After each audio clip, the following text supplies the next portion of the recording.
Welcome to Immunology. Start the classical pathway. लेकिन उससे पहले मैं आपको ये बताना चाहती हूँ कि ये मैंने आपके लिए नोट्स बनाए हुए हैं जो कि कंपेयर करेंगे classical pathway, lectin pathway and then alternative pathway. उससे पहले मैं थोड़ा रजिस्टर में आपको समझाना चाहती हूँ ताकि आपको एक पाथवे जब समझ आएगा ना तो सेकंड वाला खुद ब खुद आसान हो जाएगा। ओके, अभी आप लोग लिखें मत, बस सिर्फ समझें और सुने। सबसे पहली इम्पॉर्टेंट बात, मैंने क्लासिकल पाथवे के बारे में आपको जो इम्पोर्टेंट बात बताई है वो ये बताई है कि क्लासिकल पाथवे स्टार्ट कैसे होगा। सिर्फ तब स्टार्ट होगा जब एंटीबॉडी एंटीजन के साथ अटैच होगी, तब ही क्लासिकल पाथवे स्टार्ट होगा।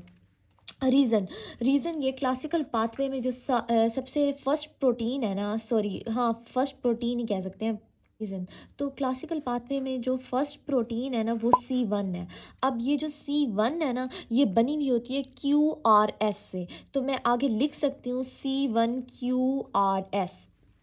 अच्छा, अब होता क्या है कि C1 ना अटैच होती है FC पोर्शन कौन सा था, ये वाला था, FC portion of the antibody, और वो एंटीजन के साथ अटैच होगी तभी C1 उसके साथ अटैच होगी। ये सिग्नल है क्लासिकल पाथवे का कि स्टार्ट हो जाओ। एक सिग्नल ये भी हो सकता है, दूसरा सिग्नल ये है कि C1 अटैच हो जाए CRP के साथ। What is CRP? Acute phase reactants. मैंने जब आपको कराए थे तो मैंने ये कहा था जब भी हमारी बॉडी में कोई पैथोजन आता है तो हमारी बॉडी में जो लीवर है वो CRP ज़्यादा बनाता है। तो अगर C1 अटैच हो जाती है CRP से तो तब भी क्लासिकल पाथवे स्टार्ट हो जाएगा। सबसे इम्पॉर्टेंट बात यह है कि जैसे ही एंटीबॉडी एंटीजन के साथ अटैच होती है तो C1 उसके साथ अटैच होता है, तो क्लासिकल पाथवे को सिग्नल मिलता है कि बेटा स्टार्ट हो जाओ। अब क्लासिकल पाथवे है क्या, कैसे होना है क्लासिकल पाथवे में ना, सबसे अब ये गौर से सुनने वाली बात है, मैं इसको ब्लू मार्कर से लिखती हूँ।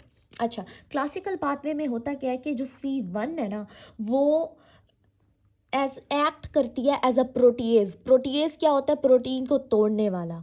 ठीक है, तो हमारे पास जो C1 है वो क्या करती है, C4 को तोड़ती है, C4 को।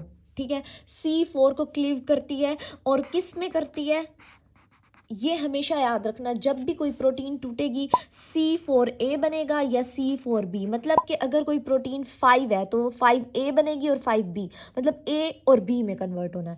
और अब आप लोगों ने अपनी बुक में ना छोटा सा लिख दो, वैसे बुक में लिखा भी है लेकिन छोटा सा लिख दो कि जो A है ना वो डिस्पोज हो जाता है, और जो हमारे पास B है ना एक्चुअली में वो वर्क करता है। मतलब क्या, मतलब बेसिकली C4B आगे जाएगा और काम करेगा। जो 4A है ना, बेसिकली जो A वाला पार्ट है उसको हम डिस्पोज कर देंगे, मतलब वो इतना काम नहीं करेगा। आगे जो उनसा काम होगा मैं बताऊंगी, लेकिन मेनली काम नहीं करता। अच्छा, अब C1 एक्ट करेगी एज अ प्रोटीएज, C4 को तोड़ेगा, C4B और A बनेगा। अब 4 जो है ना वो आगे ब्रेक करेगी C2 को, और C2 दोबारा किस में कन्वर्ट हो जाएगा, C2A और C2B में। अच्छा, बुक में ना ये दोनों इकट्ठे स्टेप लिखा हुआ है, लेकिन आपने ऐसे ही याद करना है जैसे मैं आपको बता रही हूँ, बहुत इजी हो जाएगा। अब क्या होगा, जैसे मैंने आपको बताया जो A वाला है वो डिस्पोज हो जाएगा, जो C2B है वो आगे वर्क करेगा। अब C2B क्या करेगा, C2B अलग से दोबारा प्रोटीएज की तौर पे काम करेगा। अच्छा, अब होगा क्या, मैं तुम लोगों को हाईलाइट करके, हाँ बल्कि रुक जाओ, हाँ अब ना मैंने अब सर्कल किया हुआ है C1। अब हमारे पास 3 प्रोटीन्स आ गई, C1, C4B और C4A। ये मिलकर एक कॉम्प्लेक्स बनाएंगी, और वो कॉम्प्लेक्स क्या बन जाएगा, एक एंजाइम बन जाएगा जिसको हम कहेंगे C3 कन्वर्टेज। अच्छा, हर पाथवे में C3 कन्वर्टेज बनेगा और C5 कन्वर्टेज बनेगा, ये रिमेंबर। अब C3 कन्वर्टेज है एक एंजाइम, लेकिन इसने करना क्या होगा, इस पूरे एंजाइम ने C3 पर एक्ट करेगा। किस पर एक्ट करेगा, C3 पर, इसको नहीं बोलना। अगर ये C3 कन्वर्टेज कह रहे हैं तो ये C3 पर एक्ट करेगा, अगर आगे जब C5 कन्वर्टेज बनेगा तो वो C5 को ब्रेक करेगा। अच्छा, अब C3 कन्वर्ट होगा किस में, गौर से सुनने वाली बात है, वही वाली बात है, C3A में और C3B में। अब देखो, अब 3 और अब दोबारा से कॉम्प्लेक्स बनेगा। किस चीज़ का कॉम्प्लेक्स, पहले बना था C1, C4B और C2B का, लेकिन अब कॉम्प्लेक्स बनेगा, wait a minute, I highlight the C3b, C2b और C4b, इन तीनों ने मिलकर दोबारा कॉम्प्लेक्स बनाना है और वो कॉम्प्लेक्स कहलाएगा C5 कन्वर्टेज। अब ये एंजाइम है। अब इस एंजाइम ने क्या करना है, इस एंजाइम ने, अच्छा ये सारे स्टेप्स ना बहुत आपको टफ लगेंगे, लेकिन जो बच्चे गेम्स खेलते हैं ना उनको पता चल जाएगा।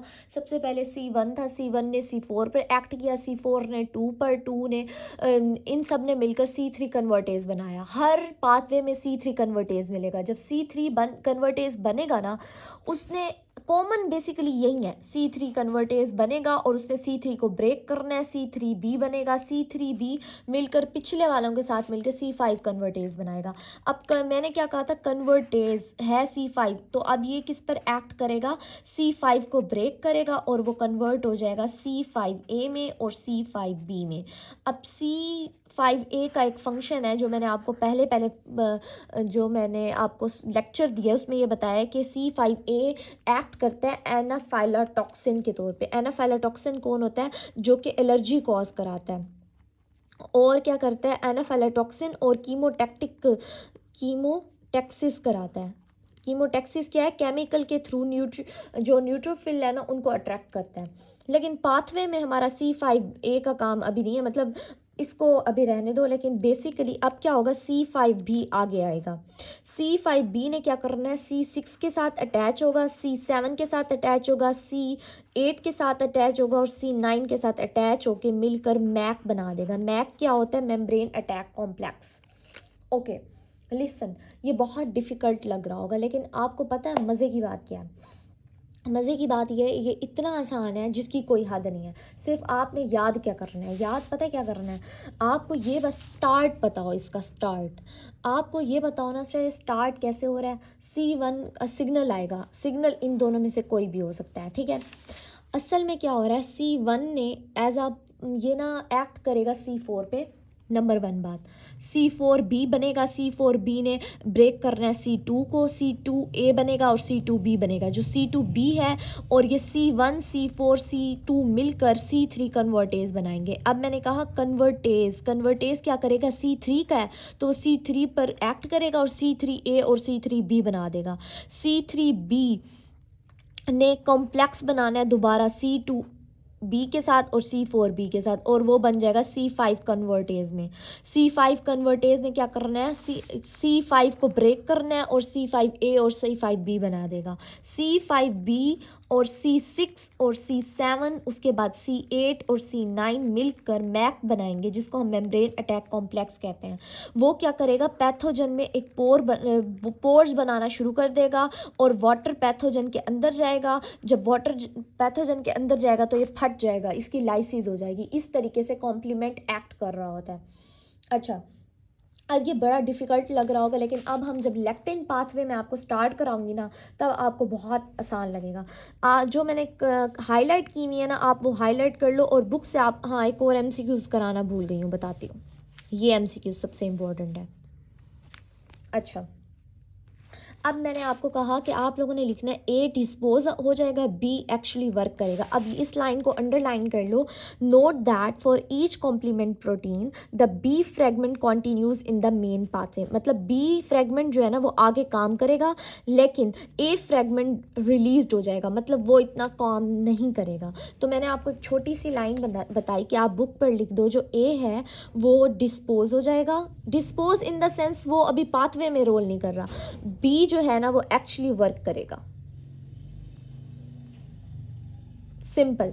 और एक और चीज़, अब मैंने आपको ना सिग्नल बताया था, एंटीजन एंटीबॉडी के साथ रिएक्ट करेगा तब ही क्लासिकल पाथवे स्टार्ट होगा। कौन सी एंटीबॉडी, उसमें स्पेसिफिक IgM और IgG है। सिर्फ और सिर्फ ये एंटीबॉडीज़ जो है ना क्लासिकल पाथवे स्टार्ट करा सकती हैं। मतलब क्या, मतलब कि जो C1 है ना वो अटैच होगा IgG के फ्रेगमेंट से, FC फ्रेगमेंट से, या IgM के। IgE इसको स्टार्ट नहीं करा सकती, ठीक है।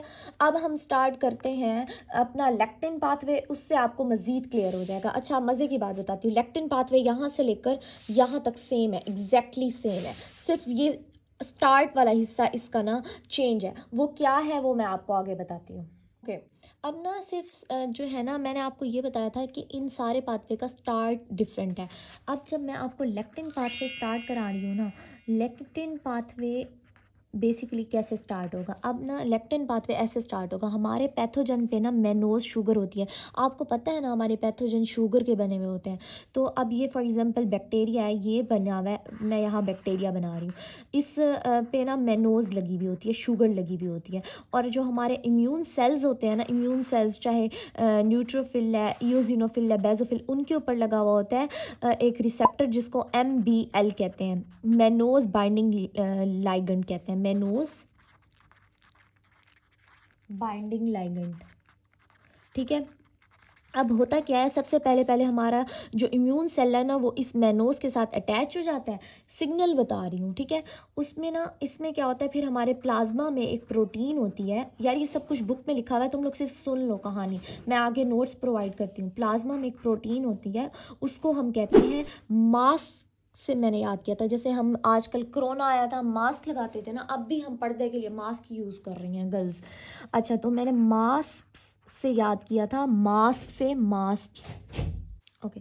मास्क हमारे पास क्या होती है, प्लाज्मा प्रोटीन होती है वो हमारे। अब क्या होती है, जैसे ही हमारा इम्यून सेल है उसके ऊपर MBL होता है और मेनोज के साथ अटैच होता है, तो ये प्रोटीन भी जाके इसके साथ अटैच हो जाएगी। मतलब मेनोज हमारे पास लगा हुआ है हमारे पैथोजन के ऊपर। ठीक है। और हमारे पास इम्यून सेल आएगा, वो उसके साथ अटैच होगा जिसके ऊपर MBL लगा हुआ है। और एक ब्लड से ना प्लाज्मा प्रोटीन होती है जिसको हम मास्क कह रहे हैं।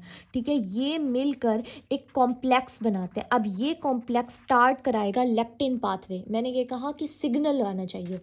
अब ये कॉम्प्लेक्स क्या करता है, ये डायरेक्टली वहाँ पर C1 एक्ट कर रही थी ना, C1। ठीक है। C1 C4 पे एक्ट कर रही थी।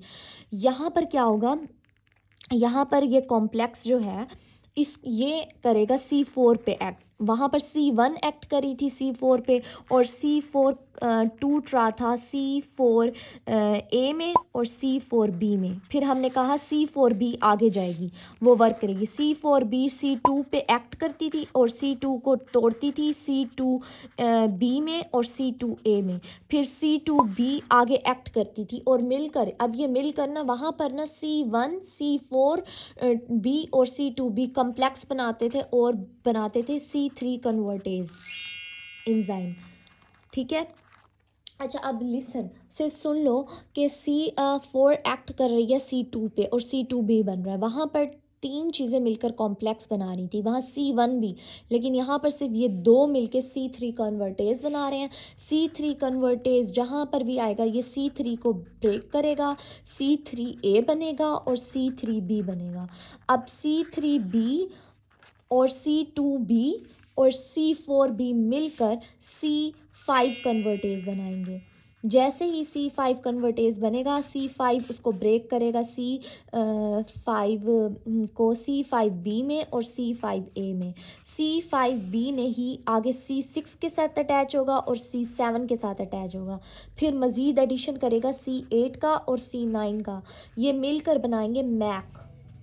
यहाँ तक अब देखो, सारा मेथड सेम है, एक ही ब्लॉक के अंदर जाना है और एक ही चीज़ बनानी है इन्होंने, बट इनिशियल चेंज है। वहाँ यहाँ पर ये कॉम्प्लेक्स स्टार्ट करा रहा है, वहाँ C1 प्रोटीन जो है ना स्टार्ट करा रही थी। और C1 को भी सिग्नल मिलता था जब एंटीबॉडी एंटीजन के साथ अटैच होती थी, या CRP का। अब मेरी बात सुनो, बुक से रीड आउट करोगे सेम एग्जैक्टली वैसे ही है जैसे मैंने आपको बताया, और बस इसमें एक दो ये बातें एडिशन है, यहाँ पर ये रीड कर लो। C1 is composed of 3 proteins, मैंने पहले बताया 3 प्रोटीन से बना होता है, C1Q, C1R और C1S, जिसको मैं QRS भी कह सकती हूँ। It is an aggregate of polypeptides that binds through FC portion. मैंने ये कहा था C1 अटैच होता है FC पोर्शन ऑफ IgG या IgM के। उसके बाद हमने ये कहा it is the multivalent and can cross link, हमें ये बात पता है ऑलरेडी हम पढ़। और कैल्शियम भी ज़रूरी है C1 की एक्टिवेशन में, एक ही MCQs भी आ सकते हैं। अच्छा, अब मैं आपको अपने कराती हूँ अपने नोट्स से। अब आप लोगों ने क्या करना है, ये नोट्स बना लेने हैं।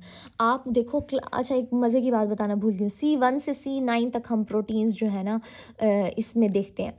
अब जो क्लासिकल पाथवे है ये है लेक्टिन पाथवे मेरे पास। ओके, C1 का सिग्नल ये है, स्टार्ट चेंज है, यहाँ से यहाँ तक बस डिफरेंस है इन दोनों का। अभी अल्टरनेटिव पाथवे को छोड़ दो, सिर्फ यहाँ से यहाँ तक हमारा सिग्नल चेंज है, उसके बाद आगे सारा सेम है, लेक्टिन और क्लासिकल पाथवे। लेकिन जो क्लासिकल पाथवे है ना उसमें एंटीबॉडी का होना ज़रूरी है, लेक्टिन में और अल्टरनेटिव में एंटीबॉडी का होना ज़रूरी नहीं है। और एंटीबॉडी हमेशा सेकेंडरी रिस्पॉन्स में बनी हुई होती है, ऑलरेडी हमें पता है। अब C1 का सिग्नल मिलेगा कि वो FC पोर्शन से अटैच होती है, या C1 को सिग्नल मिलेगा वो CRP से अटैच होती है। तो जो C1 है जो 3 प्रोटीन से बनी हुई है QRS, वो एक्ट करती है as a protease on C4, C4A बनता है और C4B बनता है। C4B मज़ीद C2 पे एक्ट करेगा और C2A बनेगा और C2B बनेगा। अब ये 3 मिलके this one and this one मिलके C3 कन्वर्टेज बना रहे हैं। C3 कन्वर्टेज C3 पर एक्ट करेगा यहाँ पर, और वो ब्रेक करेगा C3A को और C3B। अब आगे जो C3B है और C2B और C4B, ये तीनों मिलके C5 कन्वर्टेज बना रहे हैं। C5 कन्वर्टेज C5 को ब्रेक करेगा C5A में और C5B में। C5B अब यहाँ पर आ जाओ, ये सेम आ रहा है। C5B C6 के साथ अटैच होगा, C7 के साथ, फिर C8 और C9 के साथ, और मैक बना देगा, मैक मेम्ब्रेन अटैक कॉम्प्लेक्स, जो कि जाके किसी भी सेल की लाइसिस करा लेगा। अब लेक्टिन पाथवे पे आ जाओ। लेक्टिन पाथवे पे हमने सिर्फ कॉम्प्लेक्स बनाना है। किस चीज़ का कॉम्प्लेक्स? कि हमारा जो इम्यून सेल है उसके ऊपर रहता है मेनन बाइंडिंग लाइगेंड, और जो हमारा पैथोजन आया उसके ऊपर होती है मेनोज शुगर। वो आपस में अटैच होती हैं, और प्लाज्मा में एक होती है प्रोटीन मैस्प, जिसका पूरा नाम है एम्बियल एसोसिएटेड सीरीन प्रोटीएज। ठीक है, ये तीनों मिलकर एक कॉम्प्लेक्स बनाते हैं, और जो कि C4 पे एक्ट करता है। अब यहाँ से देखो ये सेम जा रहा है, C4 पे एक्ट करेगा, C4B बनेगा, और यहाँ पर मैंने A को खुद ही नहीं लिखा, मैंने कहा ज़रा खच बन जाएगी, यहाँ बनेगा C4A। फिर C4B C2 पे एक्ट करेगा, और यहाँ बनेगा C2A और C2B। अब C4 और C2B मिलकर C3 कन्वर्टेज बना रहे हैं, ये दोनों मिलके। इसके साथ कॉम्प्लेक्स नहीं आएगा, वहाँ पर C1 भी मिलके C3 कन्वर्टेज बना रही थी। C3 कन्वर्टेज C3 पर एक्ट करेगा और C3B बना देगा और C3A बना देगा। फिर C3B C2, ये तीनों मिलके C5 कन्वर्टेज बना रहे हैं। अब C5 ब्रेक करेगा C5A में और C5B में। अब C5B C6 और C7 C8 और C9 मिलके मैक बना रहे हैं। Simple is that. आप यहाँ से देखो, जहाँ से मैंने रेड हाईलाइट किया ना, यहाँ से सेम पाथवे जा रहे हैं। C3 कन्वर्टेज बनना है सब में। इसमें C3 कन्वर्टेज 3 से मिलकर बन रहा है, वहाँ C3 कन्वर्टेज 2 से मिलकर बन रहा है। यहाँ अब जब हम अल्टरनेटिव स्टार्ट करेंगे उसमें थोड़ा डिफ़िकल्ट है C3 को बनाना, मुझे ऐसा लगता है ये ज़रा पाथवे डिफ़िकल्ट है, लेकिन ये दो बहुत ईजी हैं, आपको बहुत आसानी से याद हो जाएंगे। ओके, अब क्या हो रहा है कि बेसिकली अब C3 कन्वर्टेज के बाद आपको बस ये पता चल गया C3B बनेगा और C5 कन्वर्टेज बनेगा। C5 कन्वर्टेज C5 को ब्रेक करेगा, 5B 6 7 8 और 9 मिलकर मैक बना रहे हैं। सेम पाथवे जा रहा है, सिर्फ C3 कन्वर्टेज बनने की देर है। अच्छा, अब हम स्टार्ट करते हैं, लेकिन उससे पहले मैं एक बार बुक से आपको रीड आउट करा देती हूँ ताकि आपके लिए मुश्किल ना हो। अब C5 लेक्टिन पाथवे की जब बात की जाए तो MBL, जिसको हम मेनोज बाइंडिंग प्रोटीन भी कहते हैं, वो क्या करता है, मेनान जो कि हमारे पास शुगर है, या जिसको मेनोज भी कहते हैं, वो हमारे पैथोजन की सरफेस पे होती है। ये आपस में मिल जाती हैं और हमारे पास एक कम्प्लेक्स बन जाता है। अच्छा, बुक में यहाँ पर ना थोड़ा सा डिफ़िकल्ट सा लिखा हुआ है, इन्होंने ना C2 और C4 को इकट्ठे लिखा हुआ है। हालांकि सबसे पहले जब C1 एक्ट करती है तो C4 पे एक्ट करती है, फिर C4A और C4B बनता है, C4B आगे C2 पर एक्ट करती है। इन्होंने ये स्टेप ना इकट्ठे लिख दिया है, तो कंफ्यूज नहीं होना, आपने वैसे ही याद करना है जैसे मैंने आपको कराया है। ओके, यहाँ पर मैस्प का लिखा हुआ है, MBL का, मैस्प का और मेनोज, ठीक है। लेकिन यहाँ पर मैस्प मेरे ख्याल से नहीं लिखा हुआ है, ठीक है। लेकिन ये तीनों का इकट्ठे कॉम्प्लेक्स है। कंफ्यूज नहीं होना, बहुत आसान है, बहुत इजी है, डिफ़िकल्ट तो बिल्कुल भी नहीं है।